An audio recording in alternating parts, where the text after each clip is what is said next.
come up, and then 7 we had a break. And what happened in 7?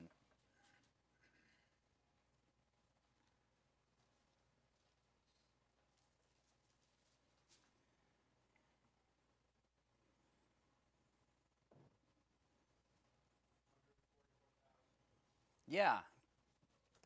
So you had the 4 angels standing at the 4 corners of the earth, holding back the 4 winds. We talked about how that language is used when God is going to bring judgment upon a nation, right? And how a lot of these things, they seem catastrophic. They seem, the 6 judgments that we read about seem like they were going to be these disasters that happened. And in our study of Ezekiel and Daniel, we saw language very similar to that. And in those books, we're talking about judgment of a nation, whether it was Babylon, Israel, the people left in Jerusalem, right?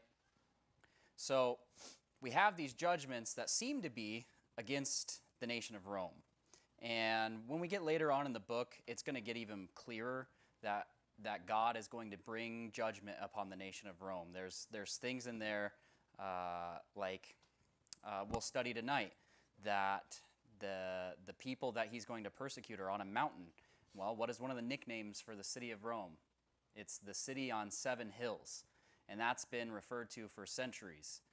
Millennium, Rome has been referred to as the city on 7 hills. And later we're going to read about the 7 hills even further in Revelation 17. Don't quote me on that. Somewhere later in Revelation, it becomes very clear that we're talking about Rome. So we have these signs and figures of catastrophic destruction, which we have in Scripture beforehand in books like Ezekiel and Daniel, talking about judgment upon a nation. And that's what we see here in Revelation as well. Rome and the things that they're doing to their people are going to face the consequences. So, in going through 7, we see that God's going to put a pause to that and seal his people first.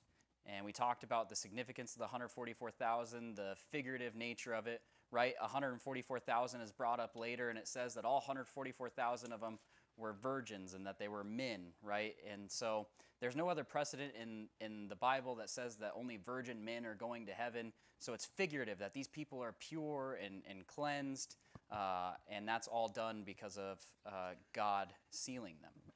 We talked about later on in 7 about how they were made white because they were washed in the blood of the Lamb, right?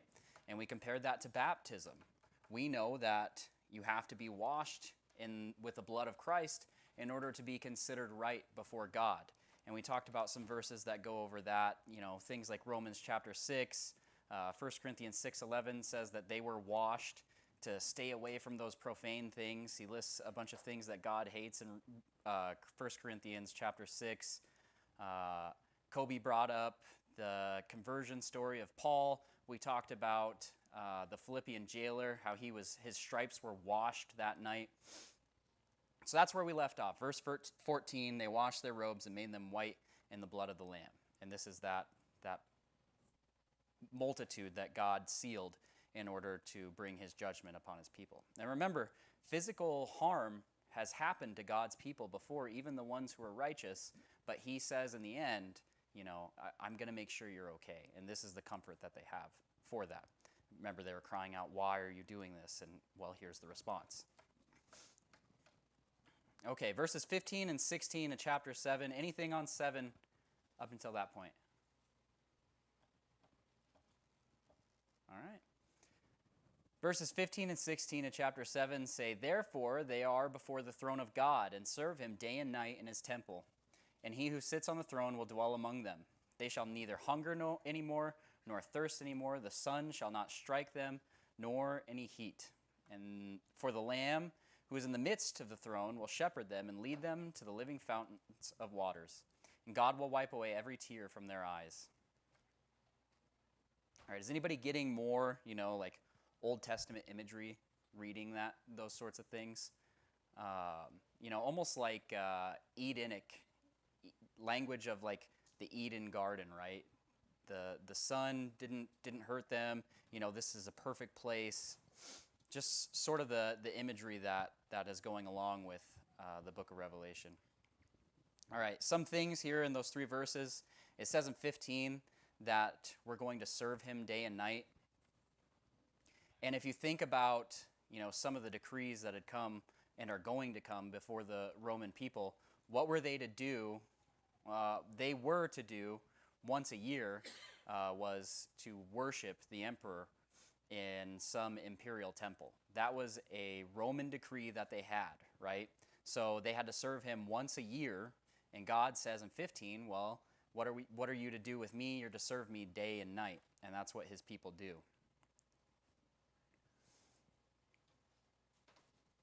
All right. Like I said, there's the Old Testament imagery pops out of the page in something like verse 16. You could look at Isaiah 25:8. That talks about God wiping away tears from all faces. The rebuke of his people he will take away from all the earth, for the Lord has spoken. Isaiah 49:10, they shall neither hunger nor thirst, neither heat nor sun shall strike them, for he who has mercy on them will lead them. Even by the springs of water he will guide them, and I will make each of my mountains a road, and my highways shall be elevated. Psalms has similar language to it. Psalm 121, verses 5 through 6 says, the Lord is your keeper. The Lord is your shade at your right hand. The sun shall not strike you by day, nor the moon by night.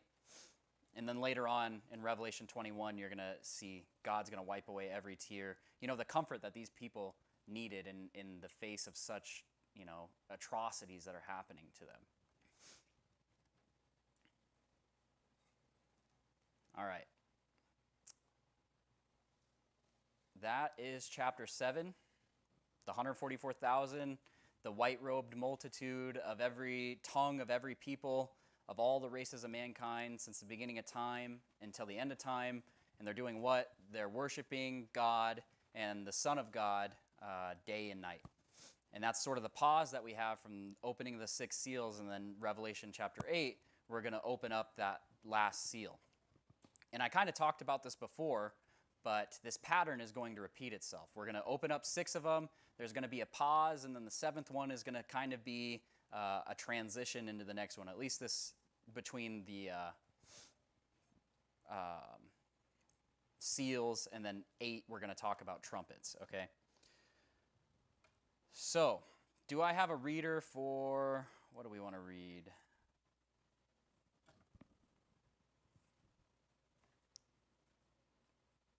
Verses, one sec, 1 through 6 of Revelation 8. When the Lamb broke the 7th seal, there was silence in heaven for about a half an hour. And I saw the 7 angels who stand before God, and 7 trumpets were given to them, a golden censer, and much incense was given to him, so that he might add to the prayers of all the saints on the golden altar, which was before the throne. And the smoke of the incense with the prayers of the saints went up before God out of the angel's hand. Then the angel took the censer and filled it with fire of the altar, and threw it to the earth. And there followed peals of lightning and an earthquake. And the seven angels who had the 7 trumpets prepared themselves to sound them. Okay. So what was the 7th seal?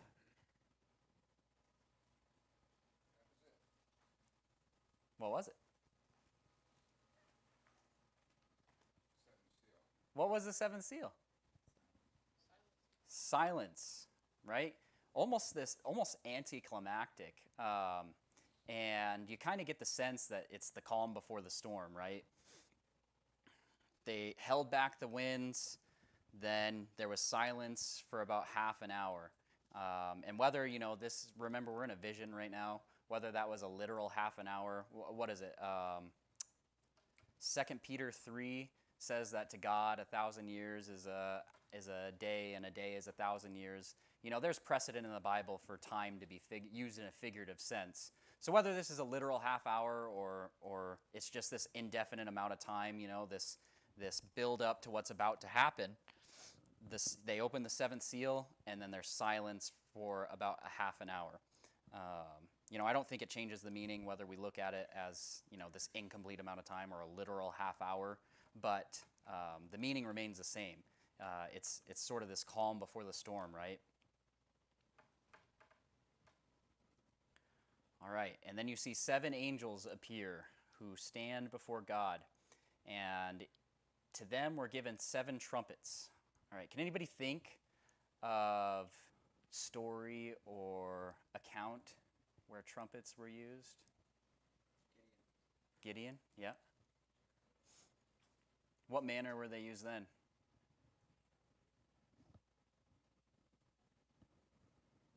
Like a call to action? Yeah.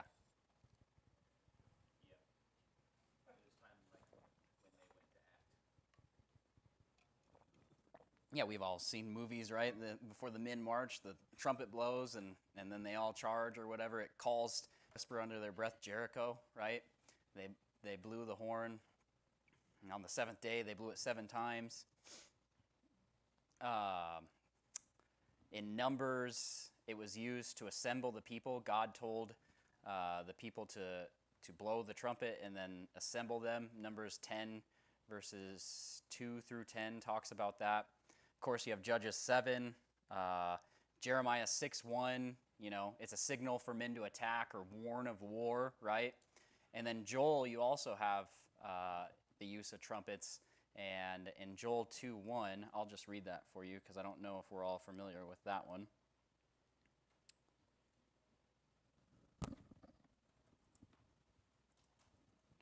Joel 2:1 says, "Blow the trumpet in Zion and sound an alarm in my holy mountain. Let all the inhabitants of the land tremble, for the day of the Lord is coming, for it is at hand.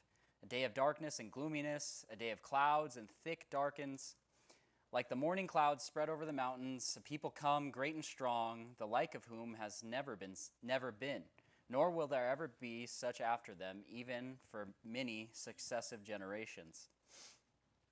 All right, so, in that context, it's announcing God's coming, right? His judgment is coming, and that's how we can look at the trumpets, each one coming in chapter 8. These coming judgments should help you visualize, the trumpets blowing, judgment to come upon who he's enacting it on.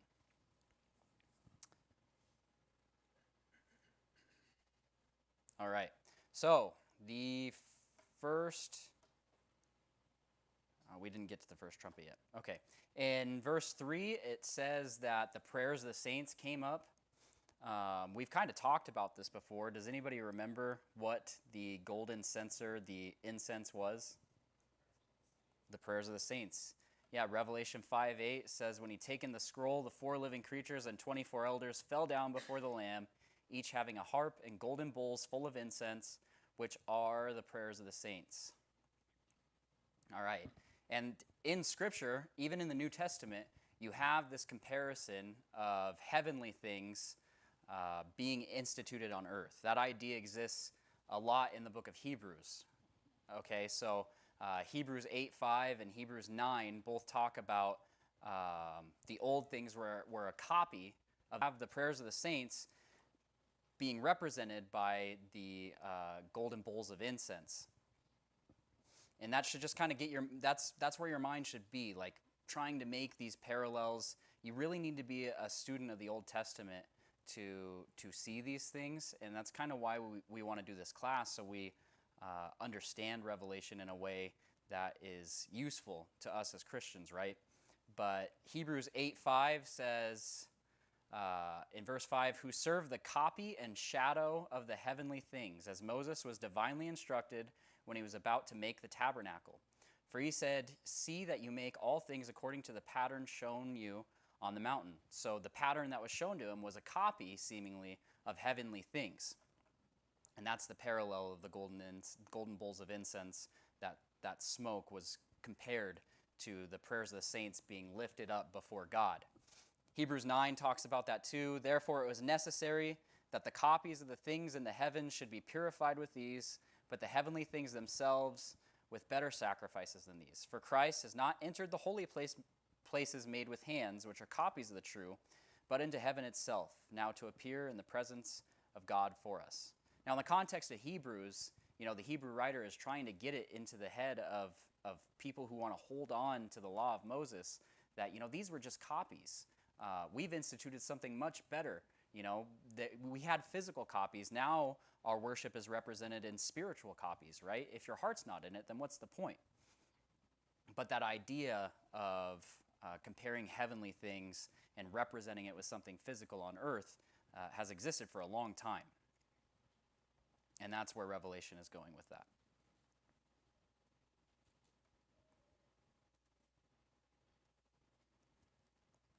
All right. Dan? Jenny? I think Dan was pointing to you. Oh, so the representation of, like, you brought up the incense and the bowls and the prayers and stuff. Is that why, like, today we don't burn incense? Is because our prayers are like the incense Yeah. to God? Yeah, just like we don't have priests, right? Who are the priests? It's us as Christians, right? We don't have a high priest instituted here on earth. Where's our high priest? He's up in heaven. He died on the cross. So all those physical things went away, but we kind of talked about this before. A lot of what these people had to study, what was written down or copied down, was Old Testament stuff, because these books were still being written. There's no such thing as a printing press. What they had, they were directly sent and were sent to the next church and the church over. And there might have been one copy of a letter that Paul sent them that their scribe copied down. I think Colossians talks about write down the letter from the Galatians and you do so with the Ephesians. Something of the like. That's paraphrasing, but that was their custom. Does that answer your question? Yes. I tried to speak loud, but I still don't think they heard me. So can you say what I said to them? Yeah, Jenny was just asking if that's why we don't have incense in worship anymore, because they're represented by spiritual things. And yeah, that's the answer. Dan? Have you read anything, anywhere, anytime about there being a difference in what we perceive as a trumpet today and what they had as a trumpet in Exodus? Oh, I'm sure it was vastly different. I don't know if I've ever read anything specifically about that, but I'm sure it didn't have reeds and valves and that sort of thing. It was all modulated with the pitch of whoever was playing it. When you think of the trumpet today, you think of built I don't know. from a solid block of silver. Okay. And what was it used for? You mentioned it earlier. It was to call the assembly, Yep. to tell the people to move from their encampment. Yep. It was never used for music. So it makes me wonder if it was just some kind of something that made a noise. Right. No pitch changes. It just made a noise. Musical instruments. They used a harp and things like that, but the trumpet, yeah, it's more of a tool to assemble the people, to warn the people, to direct the people, and then, like we talked about, God uses it in figurative language, like my judgment is coming. I'm going to sound the trumpet, much like you would to assemble your men ready for war and that sort of thing. I just wonder if we don't read that and think God's up there in heaven playing the trumpet with different Yeah, notes. yeah. Yeah, we talked about, I think in chapter 5, it talked about, 5:8, it talked about with the golden bowls of incense, each one had a harp too, right? But what are we talking about? We're talking about physical things that are represented in a spiritual way today, right?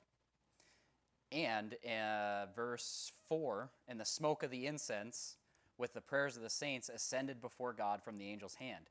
And that's the imagery, right? It's a golden censer.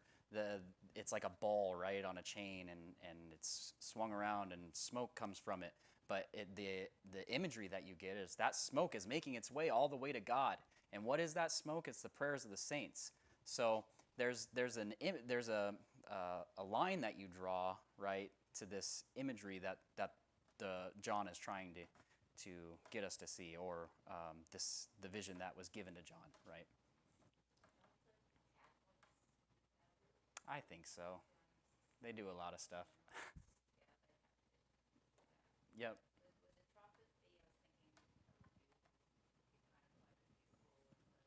Yeah, I don't know. Dan brings up a good point. I never looked up what a 2,000-year-old trumpet looked like.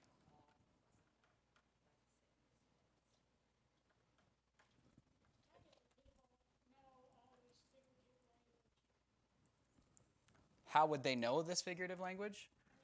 Well, so the writings of the Old Testament have been around for at least 400 years by this point, 500 years. The last book written, that is, of the Old Testament. So what would they have been studying? What would have been most readily available to them? And probably a reason why Judaism was such a problem in the early church is because it's all they had, right? Many of the first Christians were Jews. And these things would have been passed on to them for centuries. It's what they would have studied. We talked about how, I don't know if I brought this up before, but the Jewish tradition, right, is at 13 you're able to study in the temple, and then at 30 you're able to teach. And that's sort of the path that Jesus took as well. So they're from an early age in the culture of the Jewish people, they're in the temple, they're talking about these things. And it's definitely imagery that somebody who is a follower of God would have been familiar with. But they didn't talk in this apocalyptic language. Sure they did. What's Ezekiel in? Everything meant something else. That's why we studied Ezekiel and Daniel, right? Yeah, that's why we studied Ezekiel and Daniel, is because that imagery, there's verse for verse out of that book in Revelation. So, it was common. It wasn't only just the people of God who used numbers, like 7 being complete and perfect. That was common throughout different other cultures. It's common in Muslim culture. It's common in, that the Bible lands, the Middle East. They all use numbers like that. And we do today, too. Like, we think of a lucky number 13 or 7. And, from Revelation itself, 666, the number of the beast, and how that's thrown out. So numbers have kind of always been around like that, but in their culture, that they would have understood, some of the imagery that, as far as numbers go, it was commonplace in their culture. And like I said, when you go through Ezekiel, Daniel, the minor prophets, the same imagery that we have here is what's included in the Old Testament as well. Caleb? I also feel like this is still the time of spiritual gifts, and I wouldn't have been surprised if the angels at each of the churches were blessed with the spiritual gifts and had understanding of some of these things as well. Because it was still the time where, laying of hands, the apostles, most of them were still alive until 40 or 50, and then if they died, most around that area. Yeah. So they probably passed along their gifts to some of the other. Yeah. At this point, John's probably the only apostle alive. Yeah, but they Like, passed on historically, that and one yep. generation that they had. And so I wouldn't be surprised if each of the 7 angels, which are the messengers, right, at each of the churches, probably had some of those spiritual gifts, including understanding. So Yeah, that's a good point, right? Because it's each of those letters are addressed specifically to the messenger or angel, the Greek word angelos, which means messenger, of those 7 churches. That's a good point. I figured they would be the one to distribute, kind of have that understanding that they could then show to the members of the congregations. But that's just a theory. It's not proven or anything. It's just yes. Yep. All right.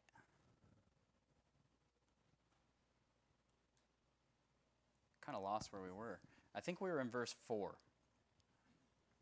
So 4 was a verse that I found like a really helpful verse for us to realize that, like, when you pray, and I think most of us think this way, but 4 talks about the smoke of the incense with the prayers of the saints ascended before God from the angel's hand. And that's another good point, Jackie, too. So, like, some of these things in Revelation are translated for us.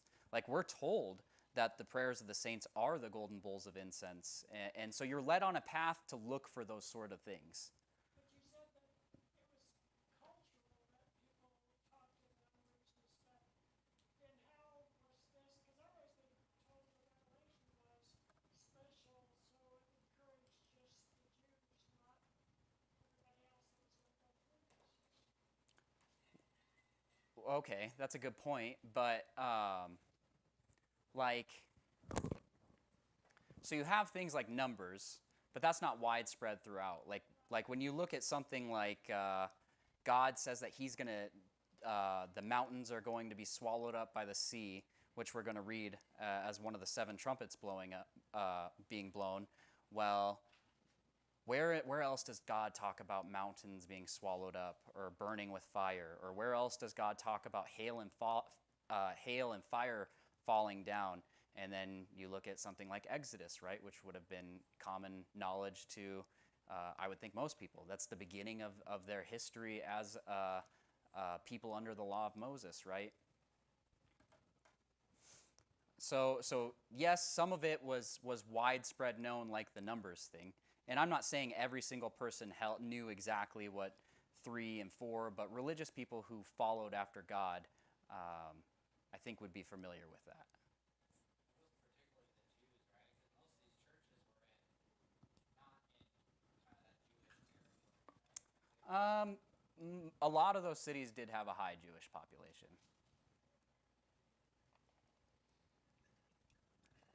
Were the colors cultural too?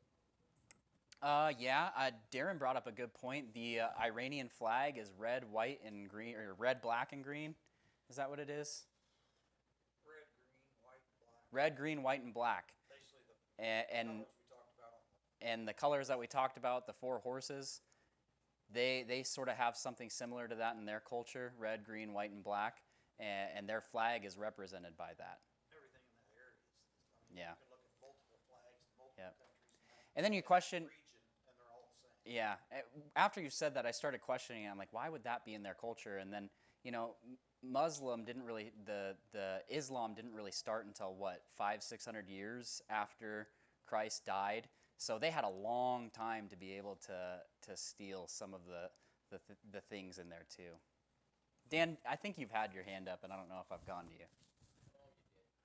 The Iranians and Iraqis and all these people are Persian background, Mm-hmm. and it was Nebuchadnezzar and the Babylonians, Yep. and they got whooped.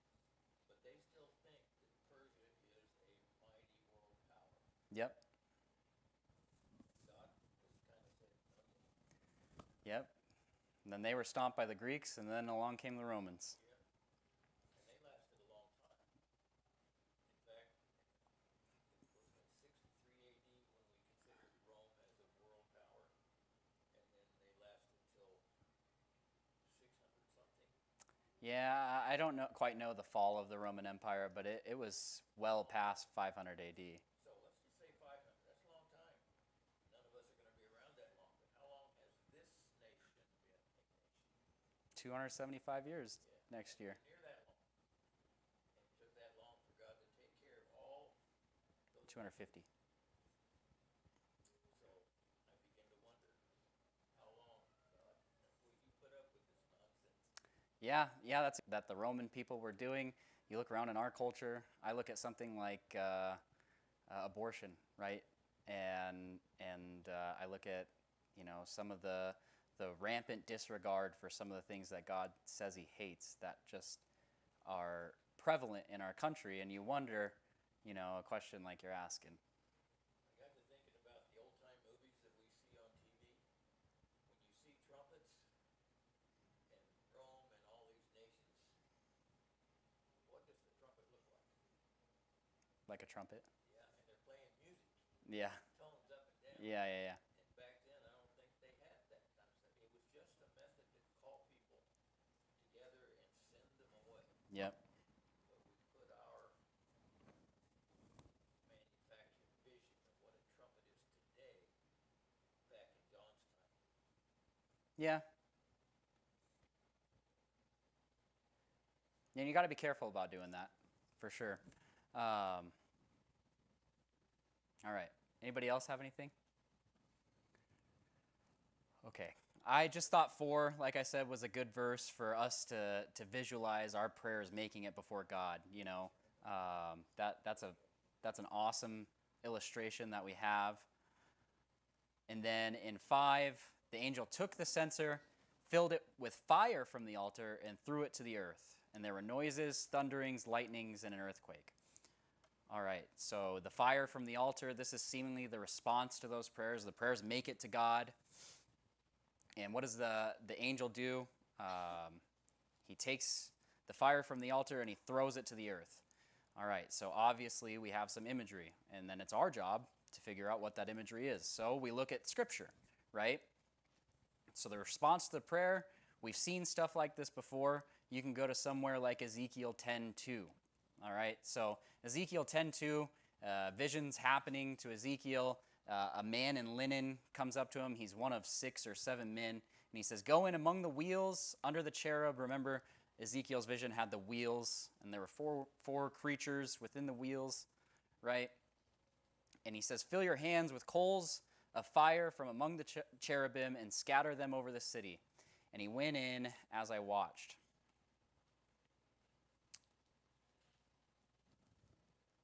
Verse 6, so the 7 angels who had the 7 trumpets prepared themselves to sound. So that fire goes on. That's God's judgment going out. That we have something like Ezekiel 10 talking about that. There are other places in the Bible we could draw similar parallels. You know, the classic noises, thunderings, God with a loud voice, right? Lightnings, earthquakes.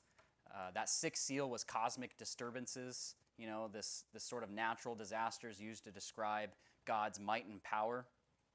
You know, that's something that we can see and just watch the destruction that happens, because it's something, you know, outside of mass war and things like nuclear bombs that man just doesn't have, isn't capable of doing. And even, you know, like a nuke compared to when Vesuvius went off or something of the like, you know, God is capable of these the creation that he's made is capable of bringing on massive destruction, right? So that's why that imagery is used.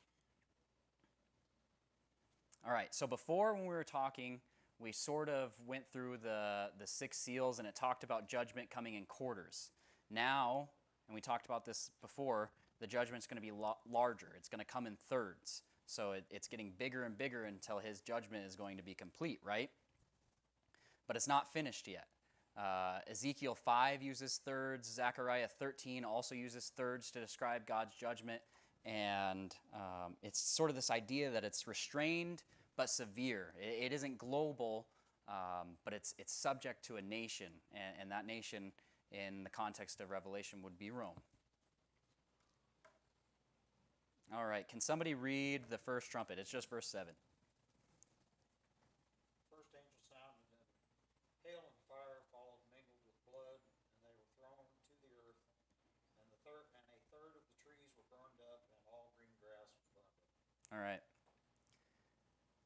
So the first 4 trumpets are going to be sort of similar to how the first 4 horses of the 6 seals were like. So 1 through 4 of the trumpets are likened to natural disasters. This first one happens to be hail and fire.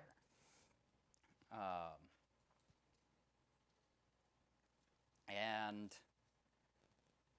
you sort of get this idea that, all right, we just talked about in 7, they're holding back that wind, right? Well, it appears at this point they've let go, and this is what they were holding back.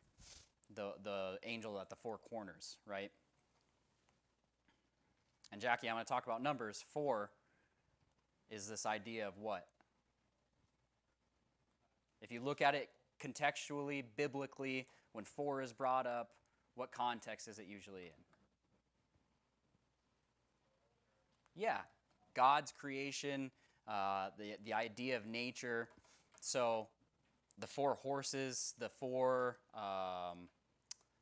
corners of the earth, the 4 beasts in Ezekiel and Daniel and in Revelation, right?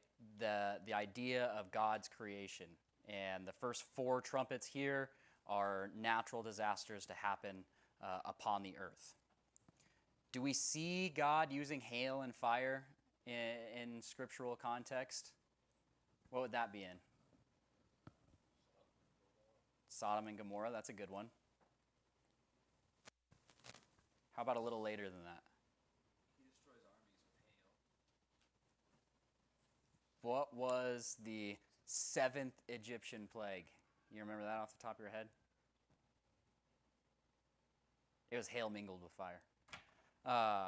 Exodus 9:24, so there was hail and fire mingled with the hail, so very heavy that there was none like it in all the land of Egypt since it became a nation. All right. Is this symbolic or is it literal? I would say it's symbolic. I mean, God's judgment is going to come. That's not a symbolic thing, but it's symbolic in the fact that, okay, take a look at this. So the green grass described in verse 7, it says it's all burned up. All of the green grass was burned up. A third of the sea was burned up, and all the green grass was burned up. But if you go to chapter 9 in verse 4 of Revelation, it says that the locusts are told not to harm the grass. So if this has already happened, and it's part of the same, judgments that God is bringing upon his people, you can infer from that this is imagery, right? Jenny? No, you don't get to go and not say it. This in verse 7, it just says all the green grass was burned up, but in chapter 9, it just says grass.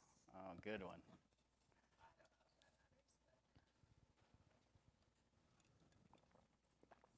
All right, I think we can do the second trumpet, and then we'll probably have to end there. The second trumpet is verses 8 and 9. Do I have a volunteer for that? The second angel sounded, and something like a great mountain burning with fire was thrown into the sea. And a third of the sea became blood. And a third of the creatures which were in the sea and had life died. And a third of the ships were destroyed. All right. Were